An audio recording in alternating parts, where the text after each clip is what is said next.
किसी ने बड़े कमाल की बात कही है कि समाज को आगे बढ़ाने के लिए क्या करना चाहिए।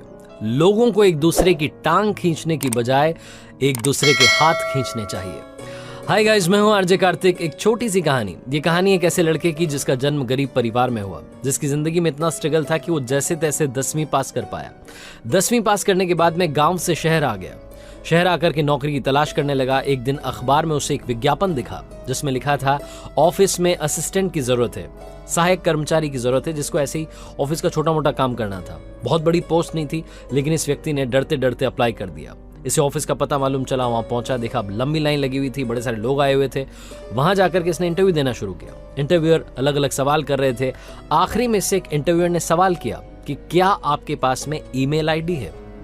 इसे पता ही नहीं था कि ईमेल आईडी क्या होती है। चौंक गया और इसने बोला कि नहीं, मेरे पास में कोई ईमेल आईडी नहीं है। तो जो सामने वाला था उसने बोला कि कैसे बेवकूफ हो, मॉडर्न जमाना है, टेक्नोलॉजी कहाँ की कहाँ पहुंच गई, तुम्हारे पास ईमेल आईडी नहीं, पता ही नहीं क्या होती है ईमेल आईडी, मतलब क्या कर रहे हो तुम। और इसे वहीं से रिजेक्ट कर दिया गया। ये व्यक्ति वहां से बाहर निकला, ये लड़का, और बाहर निकल करके इसने अपनी जेब टटोली।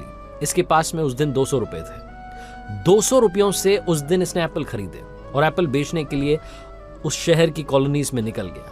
शाम तक इसने 70 रुपए का प्रॉफिट कमाया और इसे समझ में आया शाम में कि बॉस, ये काम इंटरेस्टिंग है, किया जा सकता है। 270 रुपए से अगले दिन फिर से एप्पल खरीदे, फिर से अगले दिन एप्पल खरीदे, एप्पल खरीदने लगा। धीरे धीरे मंडी में एक छोटी सी दुकान इसकी भी हो गई। उस छोटी सी दुकान को कब इसने बड़ी सी फ्रूट्स की शॉप में बदल दिया, इसे खुद मालूम नहीं चला। मेहनत पर मेहनत करते जा रहा था। एक दुकान जब सेटल हो गई थी, जब खरीदार आने लगे थे, कस्टमर्स बढ़ने लगे थे, तो इसने एक और दुकान लगा ली। एक और फ्रूट्स की शॉप हो गई, फिर तीसरी हो गई, चौथी हो गई। उस शहर में इसकी अकेले की 7 से 8 शॉप्स खुल चुकी थी। अब इसे लग रहा था कि इस बिजनेस को बड़ा करना चाहिए। एक दिन अपने गांव गया। गांव जाकर के रिश्तेदारों को, दोस्तों को बताया कि बॉस, ये वाला अपना काम चल रहा है शहर में, अगर आप आना चाहो तो आ सकते हो। कुछ और दोस्त इसके साथ हो लिए। इन्होंने धीरे धीरे दूसरे शहर में जाकर के अपनी दुकानें खोलना शुरू कर दिया और ये धीरे धीरे एक बड़ा बिजनेसमैन बन गया। जब ये बात मीडिया में आई कि 10वीं पास लड़का, गांव का एक लड़का जो कि शहर में आकर के इतना बड़ा व्यापारी बन गया है, इसका इंटरव्यू करना चाहिए। अलग अलग चैनल्स वाले लोग पहुंच रहे थे।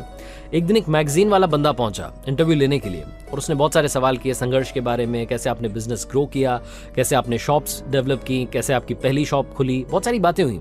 और आखिरी में उसने कहा कि आपके पास अगर ईमेल आईडी हो तो मुझे दे दीजिए, ये इंटरव्यू मैं आपको मेल कर दूंगा। जैसे उसने कहा तो इसने, जो बिजनेसमैन बन चुका था लड़का, इसने कहा कि बॉस, मेरे पास में ईमेल आईडी नहीं है।